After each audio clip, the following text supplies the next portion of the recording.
Welcome back, everybody. My name's Andrew and you're watching the Kelley's Country Life. As you can see, I'm up in the top of the pole barn house. We're going to continue work on the attic today, but we have a few twists. We're not just going to straight bore you with putting down more decking and blocking, although we're going to do some of that, but we have a couple other things to do too. I want to show something to y'all and educate you a little, because I just educated myself, and show you something that I discovered, because we do that on the channel. I share things, y'all share things, we all learn together. So if you're new to the channel, you're gonna laugh. If you've been here a little while, y'all know I have a little bit of OCD. As you can see, other than one piece, boy, I wasn't thinking, I have tried to lay all my board out with the writing the same, everything, because that's just what OCD people do. Well, I walked down here and discovered this piece was turned this direction. I must have threw it in one day and didn't pay attention. I also noticed when I stepped on it, it was really springy. Now, it's not nailed in. I've got these pieces to where I can lift them up and move them in case a hurricane or something comes and rips this plastic.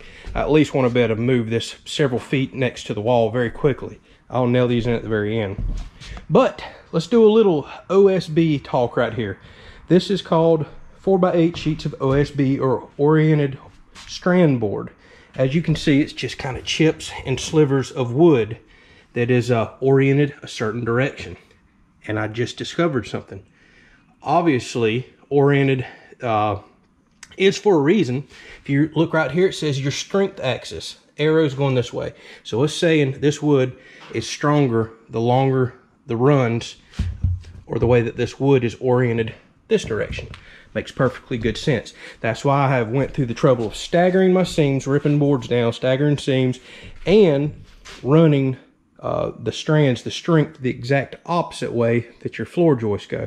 I've always heard you do that with studs, joist, everything. It just makes everything really locked together and solid. You don't want everything running the same direction, because then you have strength one way, not strength another way. At least sounds good in theory. That's what I've always heard. But what I'm wanting to say is, standing over these big wide 24-inch openings, when I was standing on this, whenever it was turned this way, not the way that there is good strength, it was sagging. Once I've just unscrewed and flipped this board around this way with all the fibers running that direction, I can stand on it and it actually feels quite a bit stronger. That's kind of crazy. Some of y'all are probably thinking, holy crap, what is this guy smoking? Some of y'all might be thinking, cool. I like details. I like learning things like that. Just kind of discovered that, thought I'd share it. I always kind of knew about the oriented strands. I get that part, but actually standing on it, ding, ding, ding, the light going off, feeling it, seeing it, now it makes perfect sense. And I figure some of y'all might want to know why I'm staggering seams, why I'm running boards a certain direction. And that's the same reason I did a ton of extra blocking out here on these exterior walls. So if you look at these exterior walls, all that blocking that I did up in there, this direction and right here, that is all for a reason. That's so I can lay my 4x8 sheets horizontal this way and have them run the exact opposite of the studs. Supposedly, we've had a big discussion on the channel for that. Gets you a lot of strength. So enough yakking. Let's get started. There's something we need to look at first, because I'm getting close to closing up the back closet back there, which is where the attic ladder is going to go. Kind of need to start eyeballing and thinking about the attic ladder.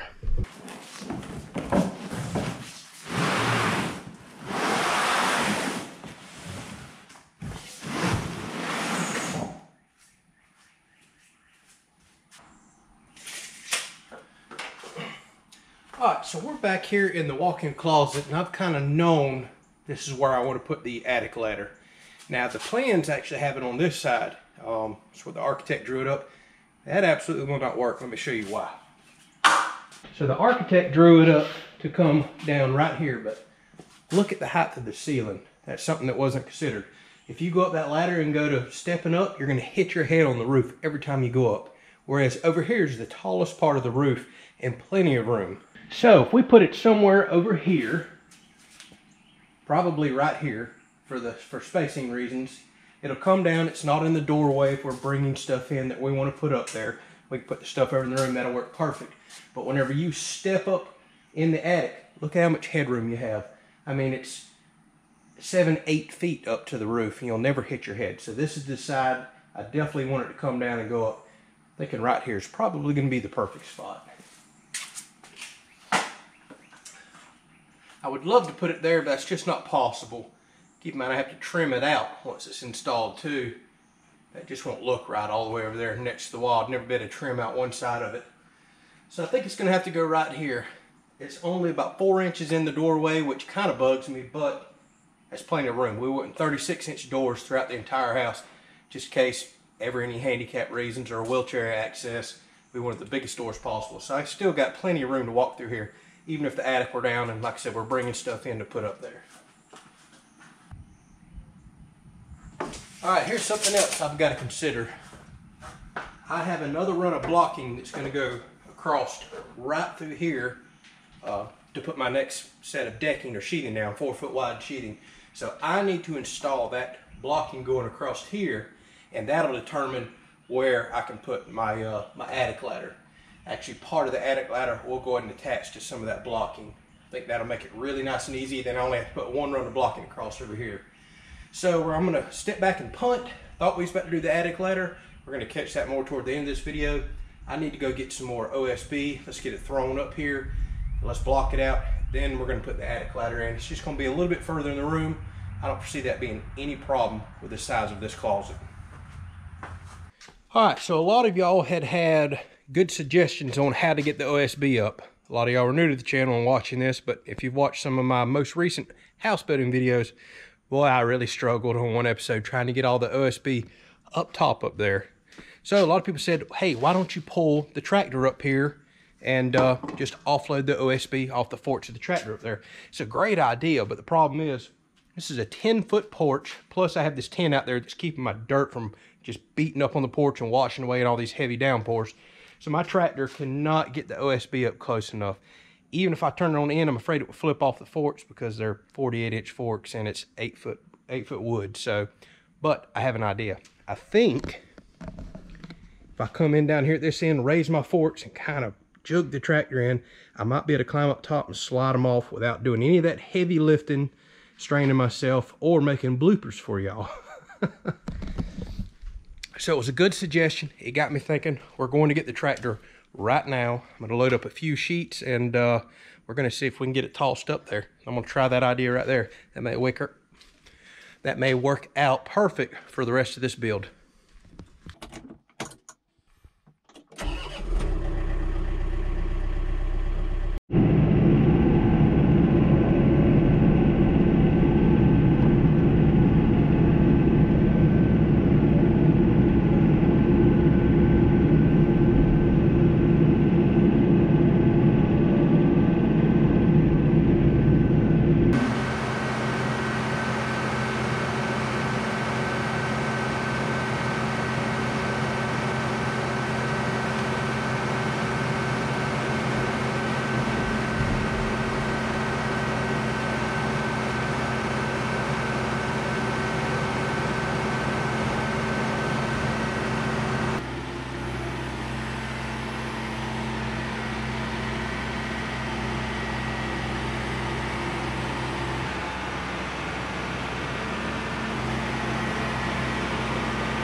Good idea, y'all. That worked out great. See, YouTube, y'all can teach me stuff too.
All right, well, the blocking is done for that run, and I was about to start on the attic ladder, but just decided to check my radar, and oh Lord, that direction, it is blowing up like crazy and coming.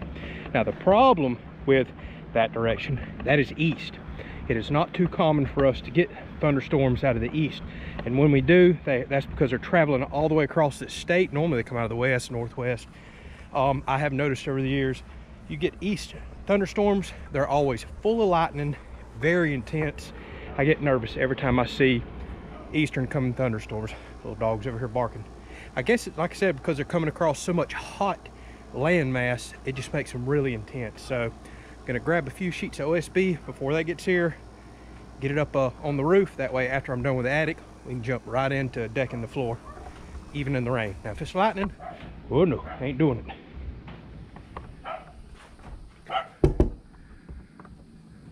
Huh? What you barking at? You wanna be on camera? I'll make you famous.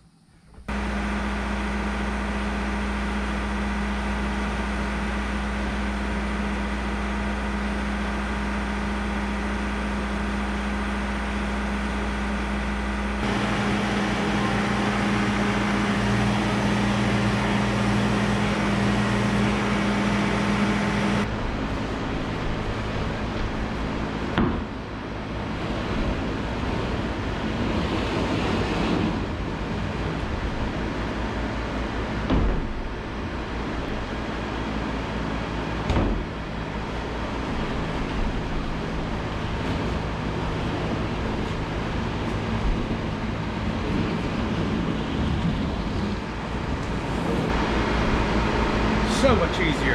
Again, thank y'all for the suggestion of using the tractor. Work smarter, not harder.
All right, let me show you this crazy contraption I just come up with here. You've got to constantly experiment and try things like this when you work by yourself. So if I were to just put the attic ladder up in flush right here, the sheetrock then eventually comes on, and we're going to do 5/8 sheetrock up here and a stick down. It's my understanding, y'all correct me if I'm wrong, that anything you mount for sheetrock, you need to leave down just a little bit so they can come back with their tool, cut out around it, and then snap the sheetrock on up. So I'm going to space this board down 1/2 of an inch, which I did with a piece of scrap OSB. And I'm making this lip so whenever I pick the attic ladder up, stick in here, since I'm doing all this by myself and it's heavy, it'll drop down, have somewhere to catch on this lip, or to be perfectly a ½ inch down where I need it. I can screw it in real quick, and then I can move to the other end, screw it in and space it down a ½ inch. Then I can remove all this, and it's got the perfect ½ inch spacing everywhere. But I did want to bring this up and ask, since I have limited to no experience with sheetrock, if I need to have my attic ladder down a little so they can route around it. Again, I'm doing 5/8 sheetrock. I'm only dropping this down ½ inch, so there'll be play there. And then I can still come back and trim out later. So hopefully this works out. And like I said, I'm doing this to help hold it for me since nobody else here.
Alright, so the kit came with lag bolts. I just shot some screws in there to temporarily hold this, which I'll remove them here in a second. So we're going to install these. These are a lot beefier than screws.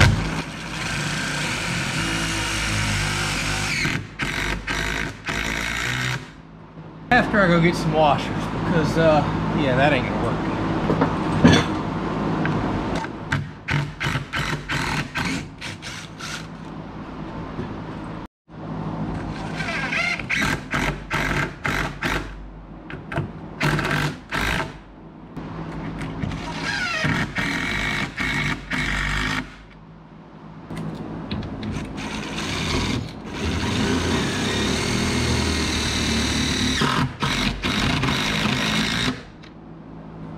Alright, now here's the fun part. I'm not very good with all these crazy angles. Looks like I've got to trim a ladder, obviously, because you can do 8-foot ceiling, 9 or 10 footers. So, easiest thing I can think of to do, maybe run a straight edge down there. Now I can measure that and define my angle.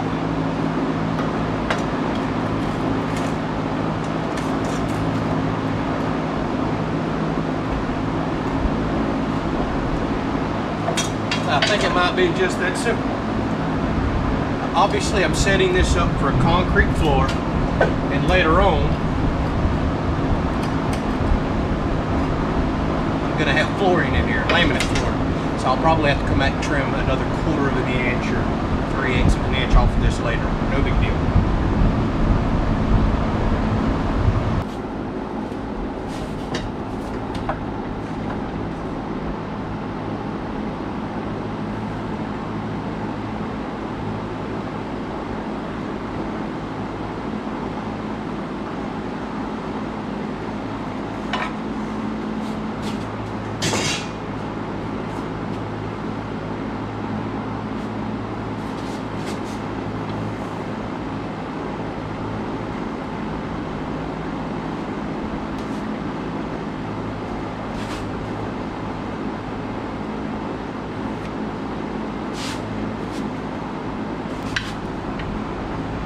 I can't see how to do this.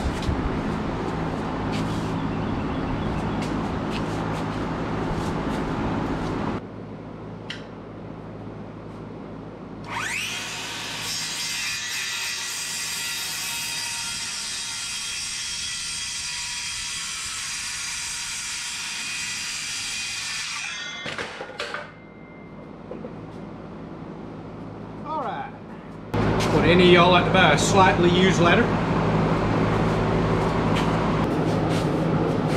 Oh, moment of truth. I hope I measured this right.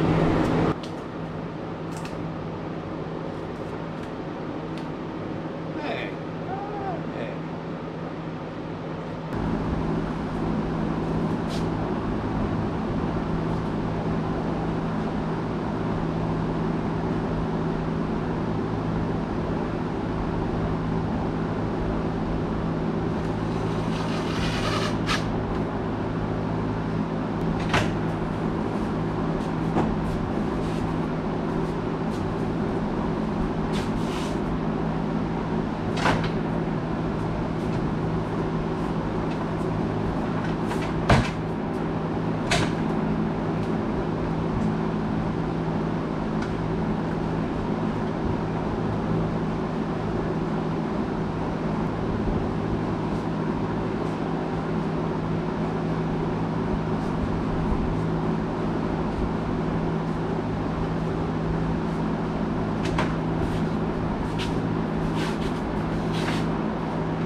I like it.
It might as well be an extension cord. God, hey boy, we're gonna make some bloopers in this video.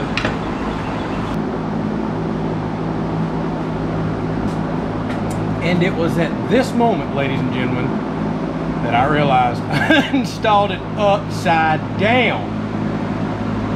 This heat's getting to me. I installed it upside down. I mean, the ladder sitting out here in the thin air wasn't telling me something. Hey, dummy. Holy moly. Y'all know I love y'all to include this junk. Most people would edit this right out. Ah,